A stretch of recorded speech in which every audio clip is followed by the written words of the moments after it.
নমস্কাৰ জ্ঞান বিকাশ ইউটিউব চেনেলৰ নতুন এটি ভিডিঅ'ত সকলোকে স্বাগতম জনাইছো। আজিৰ এই ভিডিঅ'ত আমি আলোচনা কৰিব ওলাইছো ভ্যালু এডুকেশ্যন মূল্যবোধ শিক্ষা। পোনপ্ৰথমতে আমি ভ্যালু এডুকেশ্যনৰ অৰ্থটো জানি লওঁ, তাৰ পিছতে আমি ভ্যালু এডুকেশ্যনৰ অবজেক্টিভটো আলোচনা কৰিম, লগতে টাইপছ অফ ভ্যালুৰ ওপৰতো আমি আজি আলোচনা কৰিম। সো ইয়াতে লিখা আছে the word values has come to be used in plural for over a century. As the world is becoming more civilized, the education is becoming more or less materialistic, and to old value traditions are being slowly given up. তো ইয়াতে কৈছে যে আমি দেখা পাইছো দৈনন্দিন বিকাশৰ লগে লগে আমাৰ যোনটো শিক্ষা ব্যৱস্থাটো কি হৈছে ম্যাটেৰিয়েলিষ্টিক হৈ গৈছে, আৰু যোনটো আমাৰ ট্ৰেডিশনাল ভ্যালুবিলাক আছিল লাহে লাহে মানে নাইকিয়া হৈছে।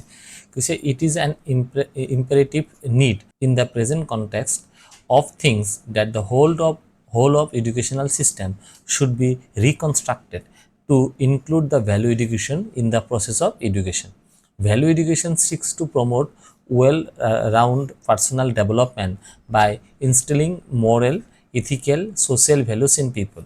Value education teaches us things like kindness, telling truth, sharing with friends. It is all about understanding right and wrong and how to behave with different situations to make ourselves and others happy. So এই কথাখিনিৰ অৰ্থ হৈছে যে আমাক এই কথাখিনি কি বুজাইছে যে ভ্যালু এডুকেশ্যন মূল্যবোধ শিক্ষাটো আমি দেখা পাইছো আজিকালি কি হৈছে নোহোৱা হৈ বুলি কৈছে, যে লাহে লাহে এটো কি হৈছে লাহে স্লোলি গিভেন আপ, আৰু কৈছে যে আমাৰ শিক্ষা ব্যৱস্থাটো এতিয়া কি হৈছে বেছিভাগ ক্ষেত্ৰত ম্যাটেৰিয়েলিষ্টিকে হৈছে। সো এতিয়া কৈছে যে শিক্ষা ব্যৱস্থাৰ প্ৰক্ৰিয়াটো আকৌ ৰিকনস্ট্ৰাক্ট কৰিব লাগিব, পুনৰ নিৰ্মাণ কৰিব লাগিব, য'ত ভ্যালু এডুকেশ্যনৰ কথাবিলাক তাতে কি হৈছে ইনক্লুড কৰিবলৈ কৈছে in the process of education. Value education আমাক কি শিকায়? ভ্যালু এডুকেশ্যন আমাক শিকায় কাইণ্ডনেছ, আমি সঁচা কথা কিয় ক'ব লাগে, শেয়াৰিং উইথ ফ্ৰেণ্ডছ, আৰু এইটো কি হৈছে it is about understanding right and ৰং, মানে সঁচা আৰু মিছাৰ মাজত পাৰ্থক্যটো এইটো আমাক শিকায়। আমি মানুহৰ লগত কেনেকৈ বিহেভ কৰিব লাগিব আৰু আমি বেলেগক কেনেকৈ সুখী ৰাখিব লাগে, এইবোৰ আমাৰ ভ্যালু এডুকেশ্যনৰ পৰা আমি শিকিবলৈ পাওঁ। নেক্সটত কৈছে objectives of value education. Value এডুকেশ্যনৰ উদ্দেশ্যবোৰ কি আছে? প্ৰথমটো হৈছে to improve the integral growth of human beings. মানৱ জীৱনত কি আছে বিকাশৰ এটা অংগ হৈছে value education. To create attitudes and improvement towards the sustainable lifestyle. তো কৈছে মানুহ যদিও বিকাশ পাইছে বা মানুহৰ যদিও বিকাশ আমি দেখা পাওঁ যে আজি মানুহে শিক্ষাতে কি হৈছে ভাল পজিশ্যনত গৈছে বা কোনোবাই ছাত্ৰ ভাল ৰিজাল্ট কৰি ওলাইছে, কিন্তু সেই ছাত্ৰজনৰ বা ছাত্ৰীজনৰ মাজত যদি ভ্যালু এডুকেশ্যন মূল্যবোধ শিক্ষাৰ জ্ঞানটো নাথাকে, তেতিয়া আমি সেই মানুহজনৰ লাইফষ্টাইলটো কি ছাষ্টেইনেবল বুলি আমি নকওঁ। নেক্সটত আছে to increase awareness about our national history, our cultural heritage, constitutional right, national integration, community development and environment. Value এডুকেশ্যনৰ জৰিয়তে আমি পৰিৱেশৰ বিষয়ে, আমাৰ যোনটো সংস্কৃতিৰ বিষয়ে, আমাৰ যোনটো মানে দেশৰ ইতিহাসৰ বিষয়ে, সাংবিধানিক অধিকাৰৰ বিষয়ে আমি ভ্যালু এডুকেশ্যনৰ পৰা জানিবলৈ পাওঁ। নেক্সট আছে to create and develop awareness about the values and their significance and role. কৈছে কি develop awareness about the values, মূল্যবোধৰ কি আছে, মূল্যবোধৰ প্ৰতি সচেতন, আৰু লগতে ছিগনিফিকেন্স ৰোল, তাৰ গুৰুত্ব আৰু ভূমিকাটোৰ বিষয়ে আমি শিকিবলৈ পাওঁ। নেক্সটত আছে to know about the various living and non living organism and their interaction with the environment. Value এডুকেশ্যনৰ জৰিয়তে আমি কি লিভিং আৰু নন লিভিং অৰ্গেনিজম আৰু তাৰ মানে এনভাইৰনমেণ্টৰ লগত, পৰিৱেশৰ লগত কি সম্পৰ্ক, সেই বিষয়ে আমি জানিবলৈ পাওঁ। নেক্সটত দুটা কনচেপ্ট হ'ল ভ্যালু এডুকেশ্যনৰ মানে মূল্যবোধ শিক্ষাৰ দুটা ইম্পৰ্টেণ্ট কনচেপ্ট হৈছে এক্সপ্লেটিভ ভ্যালুজ আৰু ইমপ্লেটিভ ভ্যালুজ এডুকেশ্যন। তো এক্সপ্লেটিভ শব্দৰ অৰ্থ হৈছে এক্সপ্ৰেছ কৰা। তো যোনটো ভ্যালু এডুকেশ্যনটো আমি কি হয় এক্সপ্ৰেছলি বা আমি এক্সটাৰ্নেলি দেখা পাওঁ, যেনেকৈ কৈছে explicit value education is associated with those different pedagogies, methods or programs that teachers or educators use in order to create learning experience for students when it comes for value questions. যেনেকুৱাকৈ আমি স্কুলৰ কাৰিকুলামতে হওক দেখা পাওঁ value এডুকেশ্যনৰ বিষয়ে উল্লেখ কৰা আছে। মানে এক্সপ্লেটিভ ভেলু এডুকেশ্যনটো আমি ফৰ্মেল এডুকেশ্যনত বেছিকৈ দেখা পাওঁ। ফৰ্মেল এডুকেশ্যন স্কুলৰ কাৰিকুলাম হওক, টিচিং মেথড হওক, টিচাৰৰ তাতে ভূমিকাটো আমি ইয়াতে দেখা পাওঁ। Explicit value education to basically related to informal এটু কি হৈছে হিডেন বুলি কৈছে হিডেন কাৰিকুলামৰ ভিতৰত থাকে এটু যেনেকুৱাকৈ কাৰিকুলামৰ ভিতৰত ইনক্লুড কৰা থাকে ইয়াতে কৈছে hidden curriculum this discussion on implicit and explicit raise philosophical problem of whether and non unintentional action can be called on education তাৰ মানে কৈছে implicit value education to আমি কাৰিকুলামত দেখা নাপাও ধৰক as for example স্পৰ্টছত মানে স্পৰ্টছ চলি আছে তাৰ মাজতে যদি আমি কিছুমান ছাত্ৰ ছাত্ৰীৰ মাজত দেখা পালো কিছুমান ইৰেগুলাৰিটি আমি তৎক্ষণাত সেই ছাত্ৰ বা ছাত্ৰীক কি আমি বুঝালো আমি তাক মূল্যবোধৰ জ্ঞানটো আমি তাতে দিলো যদিও আমাৰ কাৰিকুলামত নাই কিন্তু আমাৰ মানে কি আমি প্ৰ্যাকটিক্যালি তাতে লগে লগে কথাবোৰ উল্লেখ কৰিলো তাতে আমি কিছুমান ভ্যালু কথা কলো তাতে আমি কিছুমান মানে কোনবিলাক ছাত্ৰৰ কাৰণে ভাল কোনবিলাক বেয়া কোনবিলাক ভাল আমাৰ কাৰণে কোনবিলাক বেয়া এইবোৰ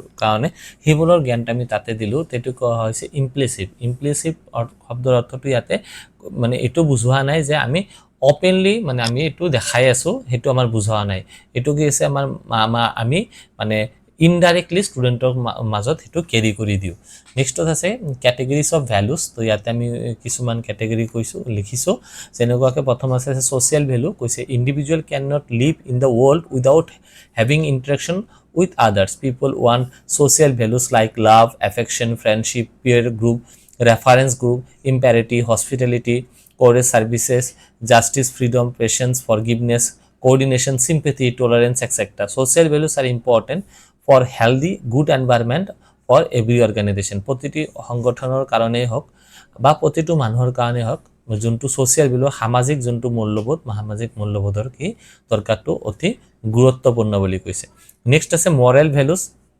moral values impart respecting others moral value কথা হৈছে আমি আন এজনক কি আছে সন্মান প্ৰদান কৰা and ourselves আৰু নিজকে সন্মান দেও respecting the right of others keeping promise avoiding unnecessary problems with others avoiding cheating and dishonesty showing gratitude to the others and encourage them to work আমি কোনোবাক লগত কি কৰিব নালাগে মানে চিট কৰিব নালাগে ডিসঅনেস্ট হ'ব নালাগে আমি যিখিনি পাৰো বেলেগক সহায় কৰিব লাগে বেলেগক যদি কোনোবাই ভাল কাম কৰি আছে তাক তাতে কি এনকাৰেজ কৰিব লাগে দিস আর দা মানে values which is attached to moral education next আছে spiritual education কৈছে ultimate ethical value is called spiritual value are meditation yoga self discipline control purity and devotion to god etc the spiritual values highlighted the principle of self esteem self discipline contentment reduction of one's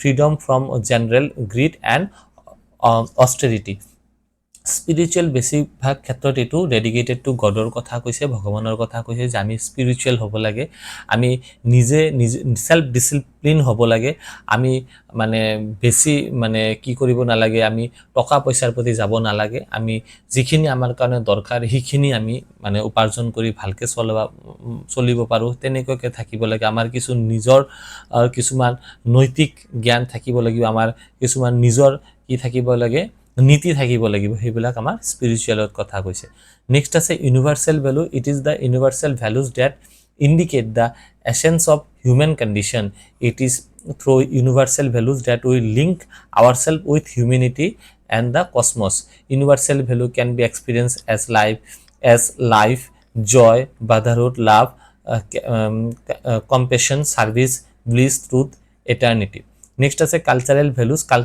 are concerned with right and wrong good or bad customs and behaviors culture values are reflected with language ethics social hierarchy aesthetic education law economics philosophy and social institution of every kind next আছে ethical values are set of moral principle that apply to specific group of people professional field or form of human conduct and interaction ethics are based on the awareness that human being is essentially spiritual and intrinsically valuable ethical values respect human rights through self-esteem non-aggression integrity justice and honesty আৰু তাৰ পিছত আছে behavioral values refers to all good manner that are needed to make our life successful and joyous they are those values which will express our conduct and behavior in our daily life.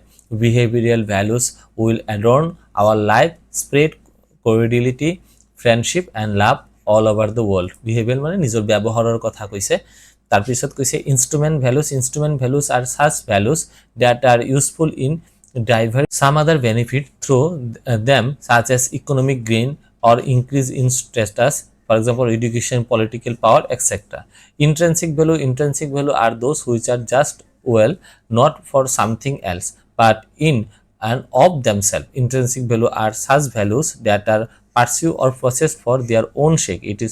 It refers to the value of an object has solely or by virtue of its intrinsic properties. Intrinsic value are said to be inherent in others. Last of this aesthetic value. Aesthetic value which gives us pleasure and happiness are known as aesthetic values. Aesthetic values represents and seek to emulate the beauty of the divine through the arts, intensify appreciation to sustain and alert every sensitivity to full of appreciation of a value or treat as an aesthetic value. ঠিক আছে, aesthetic value basically related to the environment. ঠিক আছে, আমি যেটা প্রকৃতিক ভাল পাও, আমি ক্রিয়েটিভিটিক ভাল পাও, হেতুৱে হৈছে এস্থেটিক ভ্যালু। কোনোবাই নিজৰ ক্ৰিয়েটিভিটিৰ দ্বাৰা কোনো এটা বস্তু প্ৰেজেন্ট কৰিছে, আমি তাৰ পৰা কি শিকিব পালো, আমাৰ সেই বস্তুটোৰ প্ৰতি কি মৰম, that is the aesthetic values. আশা কৰো এই ভিডিওটোৰ পৰা আপোনালোকে অলপ হলেও শিকিবলৈ পাইছে। যদি ভিডিওটো ভাল পাইছে, ভিডিওটো লাইক কৰিব, শ্বেয়াৰ কৰিব আৰু চেনেলটো সাবস্ক্ৰাইব কৰি দিবলৈ নাপাহৰিব। Thank U.